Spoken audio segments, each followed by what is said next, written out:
नमस्कार दोस्तों, the learning hub channel में आपका स्वागत है। दोस्तों आज हम मौर्य साम्राज्य विस्तार से पढ़ेंगे।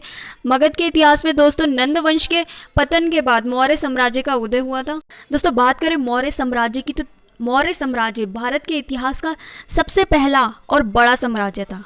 यह प्राचीन भारत का दोस्तों सबसे ज़्यादा शक्तिशाली और महान राजवंश था। मौर्य वंश ने दोस्तों भारत पर 321 ईसा पूर्व से 185 ईसा पूर्व यानी लगभग 137 सालों तक शासन किया। इस वंश की स्थापना दोस्तों चंद्रगुप्त मौर्य ने की थी, जो कि घनानंद को यानी कि नंद वंश के जो अंतिम शासक घनानंद था उसको पराजित करके की थी। और इसमें दोस्तों चंद्रगुप्त की मदद जो की थी वो चाणक्य ने की थी, जिनका दूसरा नाम या असली नाम कहें विष्णुगुप्त और बचपन का नाम कौटिल्य था। दोस्तों उन्होंने उनकी जो मदद की थी यानी कि चाणक्य ने चंद्रगुप्त की मदद इसलिए की थी, इसके पीछे एक कहानी है जो कि मैं आपको बताना चाहूँगी। दोस्तों जब नंद वंश का शासन था तब मगध को हासिल करने के लिए सिकंदर पंजाब की ओर जब चढ़ाई कर रहा था, तब चाणक्य ने दोस्तों घनानंद को सावधान किया जिससे मगध को ख़त्म होने से बचाया जा सके। लेकिन जो घनानंद था वो घमंडी किस्म का राजा था, तो घनानंद ने सब अनसुना कर दिया, चाणक्य की हर बात को अनसुना कर चाणक्य का अपमान कर दिया। तभी दोस्तों चाणक्य ने इस घमंडी सम्राट यानी कि घनानंद को सबक सिखाने की प्रतिज्ञा ली और मगध को अच्छा राजा देने का प्रण लिया। इसी क्रम में दोस्तों चाणक्य की भेंट चंद्रगुप्त मौर्य से होती है, जिसमें सभी एक कुशल शासक होने के सभी गुण उसमें थे। और जो रही सही कमी थी वो चंद्रगुप्त को चाणक्य ने राजनीति, युद्ध और राज्य के मामलों में पूरी जानकारी देकर पूरी तरह से उन्हें निपुण करके बनाया। और इसके बाद दोस्तों यह हुआ कि घनानंद को पराजित करके मौर्य साम्राज्य की नींव डाली गई। दोस्तों मौर्य साम्राज्य पूर्व में मगध में गंगा नदी के मैदान से शुरू हुआ था, जो कि आज के बिहार और बंगाल में स्थित है। उस वक्त इसकी जो राजधानी थी दोस्तों वो पाटलिपुत्र। दोस्तों 137 वर्ष की जो ये शासन काल थे, इसमें भागवत पुराण के अनुसार मौर्य वंश में 10 राजा हुए, और जबकि वायु पुराण के अनुसार 9 राजा हुए मौर्य शासन में। ठीक है, तो पहले शासक जो था वो चंद्रगुप्त मौर्य था। तो दोस्तों चंद्रगुप्त मौर्य जो मौर्य वंश का संस्थापक भी थे, और दोस्तों ये प्राचीन भारत के पहले राजा थे जिन्होंने पूरे भारत को एक राज्य के अधीन लाने में सफल हुए थे। इन्होंने अखंड भारत की नींव भी डाली थी। दोस्तों चंद्रगुप्त मौर्य का शासनकाल जो था वो 323 ईसा पूर्व से 298 ईसा पूर्व तक माना जाता है। इन्होंने दोस्तों लगभग 25 सालों तक शासन किया, और इसी प्रकार उनके शासन का अंत दोस्तों प्राय 297 ईसा पूर्व में हुआ। दोस्तों जो चंद्रगुप्त थे वो जैन धर्म के अनुयायी थे, और चंद्रगुप्त ने दोस्तों जैन धर्म की जो दीक्षा है वो भद्रबाहु यानी कि जैन भिक्षु भद्रबाहु से उन्होंने जैन धर्म की दीक्षा ली थी। दोस्तों चंद्रगुप्त ने 305 ईसा पूर्व में सेल्यूकस निकेटर को हराया था। दोस्तों ये वही सेल्यूकस निकेटर था जो कि सिकंदर का उत्तराधिकारी बना था, यानी कि सिकंदर जब भारत से वापस लौटा तो उसने जो विजित राज्य थे वो सेल्यूकस निकेटर को दे दिए थे। दोस्तों सेल्यूकस निकेटर ने संधि की, यानी कि जब उनके बीच युद्ध हुआ तो फिर उसके बाद संधि हुई, और जो संधि जो थी उनको मानते हुए दोस्तों उसने काबुल, कांधार, हेरात तथा मकरान राज्य जो कि आज के अफगानिस्तान की सीमा के अंतर्गत आते हैं, ये सब क्या चंद्रगुप्त को सौंप दिए थे। और साथ ही दोस्तों उसने अपनी पुत्री हेलेन जिसको जस्टिन भी बोलते हैं और कर्नेलिया भी बोलते हैं, का विवाह चंद्रगुप्त से करवा दिया था। और साथ ही दोस्तों एक शर्त ये भी थी, जो हेलेन का जो पुत्र या पुत्री जो भी होगा वो कभी भी मौर्य साम्राज्य का उत्तराधिकारी नहीं होगा। उसके बाद दोस्तों चंद्रगुप्त मौर्य ने सेल्यूकस निकेटर को 500 हाथी उपहार के रूप में दिए थे। तो सेल्यूकस के बीच जो युद्ध हुआ और उनके बीच जो संधि हुई, इसका उल्लेख दोस्तों एपियानस ने किया। दोस्तों चंद्रगुप्त मौर्य के दरबार में सेल्यूकस निकेटर ने एक राजदूत भेजा था जिसका नाम मैक्सथनीज था, जो कि एक यूनानी राजदूत था। और दोस्तों वह चंद्रगुप्त के दरबार में यानी कि जब वो भारत आया तो उसने एक इंडिका नामक पुस्तक लिखी, यानी मैक्सथनीज ने जो भी कुछ भारत में देखा उसने अपनी पुस्तक में उसका व्याख्या की, उसका वर्णन किया। उसमें दोस्तों उसने पाटलिपुत्र के बारे में, जो कि मगध की राजधानी हुई यानी कि मौर्य साम्राज्य की जो राजधानी हुई, उसके बारे में लिखा कि उसमें 570 बुर्ज और 60 द्वार हैं। पाटलिपुत्र एक विशाल प्राचीर से घिरा हुआ है, जिसमें 2-3 मंजिल वाले घर लकड़ी और कच्ची ईंटों से बने हुए हैं। साथ ही दोस्तों उसने ये भी लिखा था कि किस तरह अंगरक्षक सोने चांदी से अलंकृत हाथियों पर सवार रहते हैं। दोस्तों चंद्रगुप्त को अलग अलग इतिहासकारों ने अलग अलग नाम दिए हैं। उसमें जो स्टैब्रो और प्लिनी है उनके द्वारा उन्हें सेंट्रोकोटस कहा गया है। सेंट्रोकोटस का मतलब दोस्तों निम्न कुल वाला, या फिर कह सकते हैं साधारण परिवार में जन्म लेने वाला जो कि एक राजा बन गया, उसके लिए ये वर्ड यूज़ किया जाता है सेंट्रोकोटस। प्लूटार्क ने दोस्तों चंद्रगुप्त मौर्य को एंड्रोकोटस कहा था, और जस्टिन द्वारा भी सेंट्रोकोटस कहा गया था चंद्रगुप्त मौर्य को। दोस्तों एक पुस्तक है विशाखा दत्त की, मुद्रा राक्षस। उसमें दोस्तों चंद्रगुप्त मौर्य के लिए विशाल शब्द का प्रयोग किया गया है, जिसका अर्थ होता है छोटी जाति या निम्न कुल वाला। जबकि दोस्तों बौद्ध साहित्य ग्रंथ यानी कि महावंश में, जो बौद्ध साहित्य ग्रंथ है महावंश में, उसमें चंद्रगुप्त मौर्य को क्षत्रिय बताया गया। दोस्तों चंद्रगुप्त मौर्य ने अपनी मृत्यु के यानी कि अपने जीवन के अंतिम पल जो हैं वो श्रावण वेलगोला में यानी कि कर्नाटक में बिताए। कहते हैं दोस्तों जैन दीक्षा लेने के बाद चंद्रगुप्त मौर्य भद्रबाहु के साथ उनके साथ कर्नाटक चले गए थे, जहां लगभग 300 ईसा पूर्व उपवास द्वारा दोस्तों, जो कि एक देह त्याग करने की एक विधि है जैनियों में, उसके द्वारा दोस्तों उनकी मृत्यु हुई। फिर दोस्तों अगले जो शासक हुए मौर्य वंश के वो हुए बिंदुसार, जो कि दोस्तों चंद्रगुप्त के बाद अगले मौर्य शासक उनके पुत्र यानी कि जो कि बिंदुसार जो है चंद्रगुप्त के उत्तराधिकारी थे, जो कि अगले शासक हुए। बिंदुसार ने दोस्तों 298 ईसा पूर्व से 272 ईसा पूर्व तक शासन किया। लगभग 25 वर्ष तक इन्होंने मौर्य साम्राज्य में शासन किया। दोस्तों बिंदुसार को यूनानियों ने अमित्र घात कहा है, जिसका अर्थ होता है शत्रुओं का नाश करने वाला। बहुत बार पूछा जाता है दोस्तों यूनानियों ने बिंदुसार के लिए किस शब्द का प्रयोग किया गया है, तो उन्होंने उन्हें अमित्र घात कहा है। दोस्तों बिंदुसार के समय भी चाणक्य ने प्रधानमंत्री बनकर चंद्रगुप्त की तरह बिंदुसार को मार्गदर्शन किया। दोस्तों बिंदुसार भी एक सशक्त शासक हुए अपने टाइम पे। बिंदुसार ने दोस्तों मौर्य साम्राज्य को दक्षिण में जो है मौर्य साम्राज्य का विस्तार किया। दोस्तों बिंदुसार को पिता का पुत्र और पुत्र का पिता भी कहा जाता है, क्योंकि दोस्तों वो चंद्रगुप्त मौर्य जैसे शासक के, ऐसे महान शासक के पुत्र हुए, इसलिए उनका ख्याति पिता के पुत्र के नाम से भी विख्यात है। और पुत्र का पिता भी इसलिए कहा जाता है क्योंकि दोस्तों इनका जो उत्तराधिकारी हुआ अशोक, वह भी एक महान शासक हुआ। दोस्तों मौर्य साम्राज्य के अगले जो शासक हुए बिंबिसार के उत्तराधिकारी अशोक हुए। दोस्तों अशोक मौर्य साम्राज्य के एक महान राजा थे। इनका नाम भारत के महान राजाओं में से एक है। दोस्तों अशोक बिंबिसार और सुभद्रांगी के पुत्र थे। इन्होंने लगभग दोस्तों 41 साल तक शासन किया, यानी कि मौर्य साम्राज्य के जितने भी शासक हुए उन सब में सबसे ज़्यादा जो शासन जिसने किया है वो अशोक थे। बौद्ध परंपरा के अनुसार दोस्तों अशोक ने अपने 91 भाइयों की हत्या करके राजगद्दी पर बैठा था। अशोक ने दोस्तों राज्य अभिषेक के 8 वर्ष बाद कलिंग पर आक्रमण कर जीत लिया, लेकिन इसमें क्या हुआ दोस्तों, लाखों लोग जो हैं वो मारे गए, जिसे देखकर, इतना ज़्यादा रक्तपात देखकर अशोक का जो है हृदय परिवर्तित हो गया और उसने बुद्ध की शरण ली, उसने बौद्ध धर्म अपनाया। तो अशोक ने बौद्ध धर्म अपनाने के बाद बौद्ध धर्म का प्रचार भारत में तो किया ही किया, साथ में श्रीलंका, अफगानिस्तान, पश्चिम एशिया, मिस्र, यूनान में भी करवाया। भारत का दोस्तों राष्ट्रीय चिन्ह अशोक चक्र तथा शेरों की जो त्रिमूर्ति है वो सारनाथ वाराणसी के बौद्ध स्तूप से लिया गया है। दोस्तों अशोक के बारे में हम अपनी नेक्स्ट वीडियो मतलब उसके द्वारा जो शिलालेख लिखे गए हैं, जो स्तंभ लेख लिखे गए हैं, उसके बारे में हम पूरा डिटेल में अपनी नेक्स्ट वीडियो में पढ़ेंगे। मौर्य साम्राज्य का जो अगला शासक हुआ वो कुणाल था, जो कि अशोक और रानी पद्मावती के पुत्र थे और अशोक के दोस्तों बड़े बेटे कुणाल को उत्तराधिकारी माना जाता है, लेकिन इनकी सौतेली माँ ने दोस्तों ईर्ष्या के कारण इनको अंधा कर दिया था। कुणाल अपने पिता के शासन काल में तक्षशिला के वायसराय थे। इन्होंने लगभग दोस्तों 8 सालों तक शासन किया।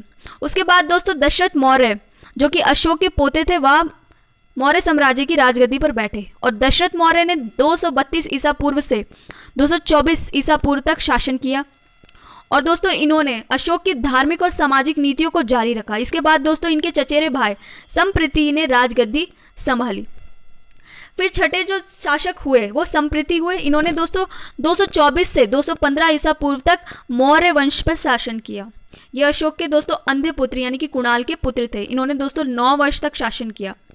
फिर उसके बाद आए शालीशुक जो कि 7वें शासक हुए मौर्य वंश के और जिन्होंने दोस्तों 215 ईसा पूर्व से 202 ईसा पूर्व तक, यानी कि लगभग 13 सालों तक शासन किया। ये संप्रति मौर्य के उत्तराधिकारी थे, यानी कि ये संप्रति के पुत्र थे। और गार्गी संहिता के युग पुराण खंड में उन्हें झगड़ालू तथा अधर्मी शासक के रूप में उल्लेखित किया गया है। फिर दोस्तों 8वें जो शासक हुए मौर्य वंश के, वो हुए देववर्मन, जो कि शालीशुक के बाद राजगद्दी में इनके पुत्र देववर्मन ने संभाली। फिर दोस्तों मौर्य साम्राज्य के जो अगले शासक हुए वो शालीशुक के पुत्र देववर्मन हुए। दोस्तों इन्होंने 202 ईसा पूर्व से 195 ईसा पूर्व तक शासन किया। लगभग 7 साल तक इन्होंने दोस्तों राज्य किया। और इसके बाद दोस्तों सतघनानवा देववर्मन के बाद उनके उत्तराधिकारी हुए। सतघनानवा दोस्तों लगभग 8 वर्ष तक इन्होंने शासन किया, यानी कि 195 ईसा पूर्व से 197 ईसा पूर्व तक। इन्होंने दोस्तों अपने कुछ प्रदेशों को युद्ध के दौरान खो भी दिया। और 10वें जो अंतिम शासक हुए मौर्य वंश के, वो थे बृहदत्त। दोस्तों इन्होंने 187 ईसा पूर्व से 185 ईसा पूर्व तक शासन किया मौर्य वंश के सिंहासन पर।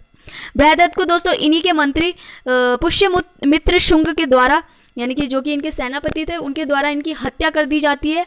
और मगध के साम्राज्य में शुंग वंश यानी कि ब्राह्मण साम्राज्य की नींव डाली जाती है। दोस्तों बात करते हैं मौर्य वंश की जो सैन्य व्यवस्था थी वो कैसी थी। तो दोस्तों मौर्य वंश की जो सैन्य व्यवस्था थी वो 6 समितियों में विभक्त थी। और प्रत्येक समिति में 5 सैन्य विशेषज्ञ होते थे। पैदल सेना, अश्व सेना, गज सेना, रथ सेना और नौसेना की भी दोस्तों व्यवस्था थी मौर्य वंश की सैन्य व्यवस्था में। इसलिए दोस्तों मौर्य वंश जो है इतना ताकतवर था कि उसने पूरे भारतवर्ष के जो टुकड़ों में राज्य बटे हुए थे, जो क्षेत्र टुकड़ों में थे, उन्हें एक राज्य के अंतर्गत ले आए थे। दोस्तों सैनिक प्रबंध का सर्वोच्च अधिकारी अंतपाल कहलाता था। और मैगस्थनीज के अनुसार चंद्रगुप्त मौर्य की सेना में लगभग 6 लाख पैदल और 50,000 अश्वरोही, 9,000 हाथी तथा 800 रथ भी थे। बात करते हैं दोस्तों प्रांतीय प्रशासन की, कि उनका प्रांतीय प्रशासन कैसा था। तो दोस्तों चंद्रगुप्त मौर्य ने अपने शासन को सही रूप में चलाने के लिए मौर्य साम्राज्य को 4 प्रांतों में विभक्त कर दिया, जिन्हें चक्र कहा जाता था। इन प्रांतों को सम्राट के प्रतिनिधि द्वारा संचालित किया जाता था। दोस्तों सम्राट अशोक के काल में प्रांतों की जो संख्या है वो 5 हो गई थी। नगर प्रशासन यानी कि मैगस्थनीज के अनुसार मौर्य शासन की जो नगरीय प्रशासन थी वो 6 समितियों में विभक्त थी। नगरीय प्रशासन जो था वो 6 समिति में विभक्त था। और ये 6 समितियाँ कौन सी थी।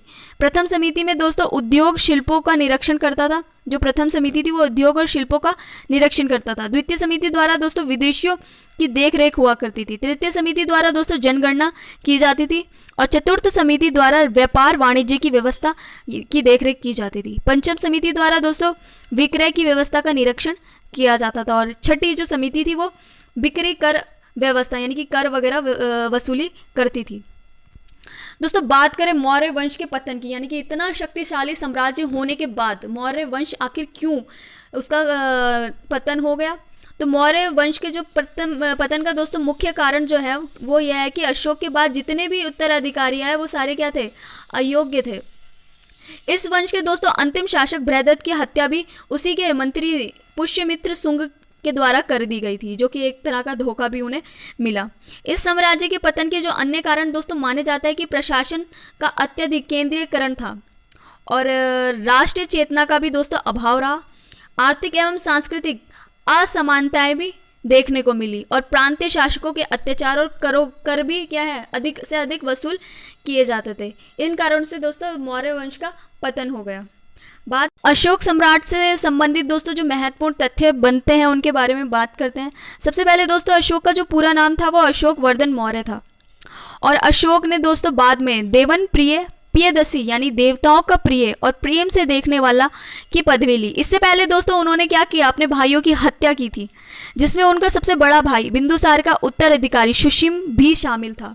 दोस्तों कहा जाता है कि बिंदुसार के जो पुत्र थे 101 पुत्र थे, जिसमें युवराज बनने का जो कर्म था उस हिसाब से सुशीम जो है उत्तराधिकारी हुए थे, जिसमें अशोक का दूर दूर तक कोई भी नाम नहीं था। लेकिन अशोक जो है एक कुशल नेतृत्व और शासक था, जिससे सुशीम भी ईर्ष्या करता था।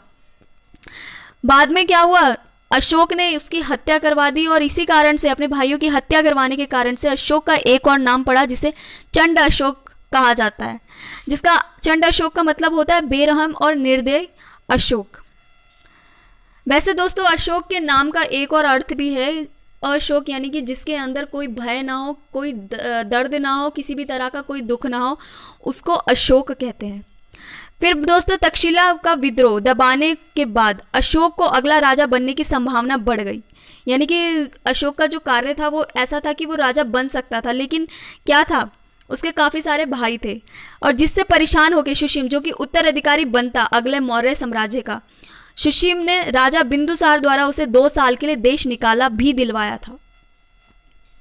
दोस्तों इस दौरान अशोक, जब उसे देश निकाला मिला, अशोक को एक मछुआरे की पुत्री करुणावकी से मिला और उससे विवाह कर लिया। इस विवाह से दोस्तों उसने तिवाला नाम का पुत्र हुआ। शिलालेख में बस इसी रानी का दोस्तों नाम मिलता है। उसके बाद जब दोस्तों अशोक राजा बन गया तो कलिंग के युद्ध में, जब कलिंग का युद्ध हुआ जिसमें उसे अशोक को विजय भी मिली, उसमें 1 लाख से अधिक लोगों की क्या हुई, मृत्यु हुई। अशोक को इन मृत्युओं ने अशोक को क्या बिल्कुल झंझोर कर रख दिया। तभी से वह दोस्तों शांति की तलाश में लग गए और धीरे धीरे दोस्तों वह बौद्ध धर्म यानी कि बुद्धिस्ट के संपर्क में आया और उन्होंने बौद्ध धर्म को अपना लिया। उसने बौद्ध धर्म के प्रचार के लिए दोस्तों प्रचारक को श्रीलंका, नेपाल, सीरिया, अफगानिस्तान, यूनान तथा मिस्र तक भी भेजा। अशोक की दोस्तों अशोक की जो पहली पत्नी यानी कि देवी थी, वह एक बौद्ध व्यापारी की पुत्री थी, जिससे अशोक को पुत्र महेंद्र और पुत्री संघमित्रा की प्राप्ति हुई। महेंद्र और संघमित्रा को दोस्तों बाद में अशोक ने श्रीलंका में बौद्ध धर्म के प्रचार प्रसार के लिए भेजा था। बहुत बार पूछा जाता है दोस्तों, श्रीलंका में बौद्ध धर्म के प्रचार प्रसार का उत्तरदायी किसे माना जाता है, या अशोक ने श्रीलंका में बौद्ध धर्म के प्रचार प्रसार के लिए किसे भेजा, तो अपने पुत्र महेंद्र और संघमित्रा को भेजा।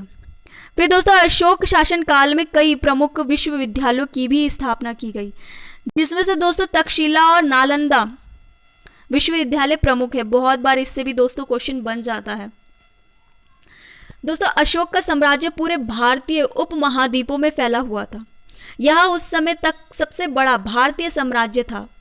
कहते हैं दोस्तों छत्रपति यानी कि मराठा भी इतना नहीं अपना विस्तार कर पाए थे जितना अशोक के टाइम पर भारत का साम्राज्य फैला हुआ था, भारतीय साम्राज्य फैला हुआ था। उत्तर में दोस्तों हिंदू कुश की श्रेणियों से लेकर दक्षिण में गोदावरी नदी, दक्षिण के मैसूर तक तथा पूर्व में बंगाल से पश्चिम में अफगानिस्तान तक पहुंच गया था। कहते हैं दोस्तों बंगाल की खाड़ी तक जो है वो अशोक का साम्राज्य फैला हुआ था।